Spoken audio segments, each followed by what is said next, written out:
जादुई जंगल की दो बहनें। एक घना रहस्यमय जंगल था जिसे लोग अंधेर वन कहते थे। सूरज की रोशनी भी यहाँ मुश्किल से पहुँच पाती थी। यहाँ की हवा में एक अजीब सी सिहरन थी और पेड़ों की डालियाँ ऐसे लटकती थीं, मानो किसी ने अपने बाल बिखेर दिए हो।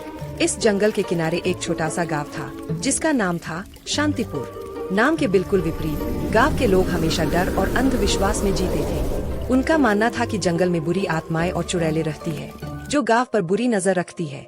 वास्तव में उस जंगल में दो बहनें रहती थीं, अनाया और काया।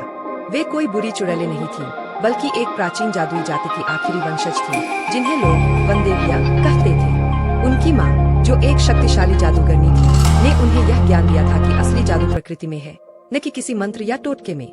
हालांकि एक शैतानी जादूगर ने उनकी माँ को मार डाला था और तब से दोनों बहनें उस जंगल में एकांत में रह रही थीं। अनाया बड़ी और शांत स्वभाव की थी, जबकि काया छोटी और चुलबुली थी। उनका घर जंगल के बीचों बीच एक पुरानी विशाल बरगद के पेड़ पर बना था। यह पेड़ कोई साधारण पेड़ नहीं था। इसकी जड़ें धरती में इतनी गहरी थीं कि मानो वे पृथ्वी की आत्मा को छूती हों।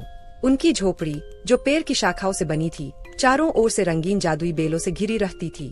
अनाया और काया के पास जादुई शक्तियाँ थीं। अनाया पौधों और जानवरों से बात कर सकती थी और उन्हें ठीक कर सकती थी, जबकि काया हवा और पानी को नियंत्रित कर सकती थी।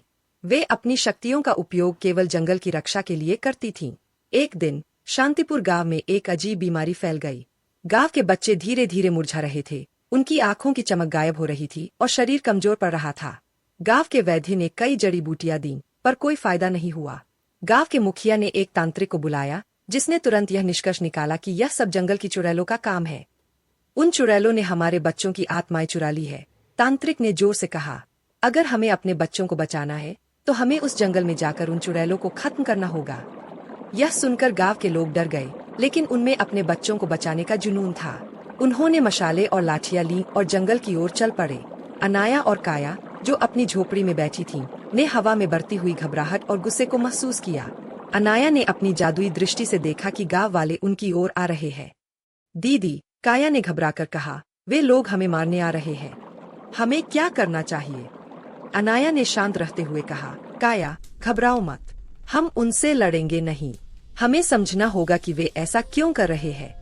जब गांव वाले जंगल में बहुत अंदर आ गए तो अचानक मौसम बदलने लगा। हवा ठंडी हो गई और एक काली घनी धुंध पूरे जंगल में फैल गई।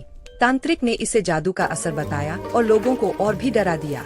वास्तव में यह काया की शक्ति थी।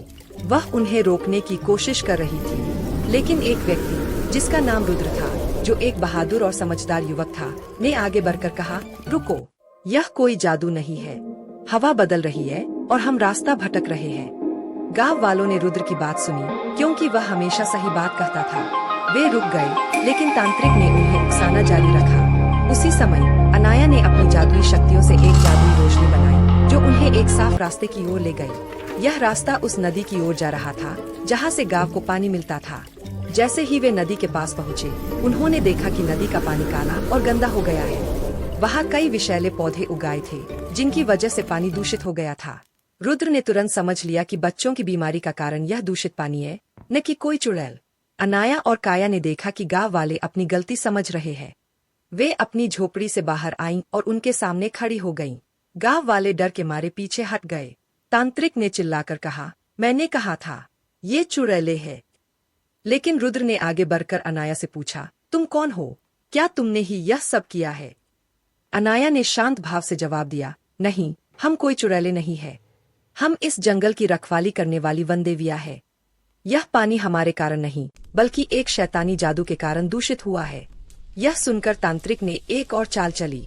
उसने अपनी जादुई शक्ति से एक आग का गोला अनाया पर फेंका, लेकिन अनाया ने उसे हवा में ही रोक दिया। काया ने अपनी शक्ति से एक पानी की लहर बनाई और उस तांत्रिक पर फेंक दी। तांत्रिक की सारी शक्तियां नष्ट हो गईं और वह एक साधारण इंसान बन गया।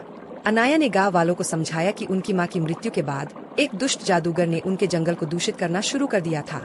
उस जादूगर ने एक ऐसा बीज बोया था जिसने नदी के पानी को जहरीला कर दिया। उसने कहा, हमें इस जादूगर को रोकना होगा, वरना यह बीमारी पूरे गांव में फैल जाएगी। गांव वाले अब अपनी गलती पर शर्मिंदा थे। रुद्र ने कहा, हम आपकी मदद करेंगे, हमें बताइए कि हमें क्या करना है।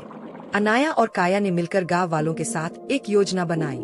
अब गांव वाले और दोनों बहनें एक साथ थे। उनकी यह यात्रा दुष्ट जादूगर को हराने के लिए एक लंबी और खतरनाक यात्रा थी।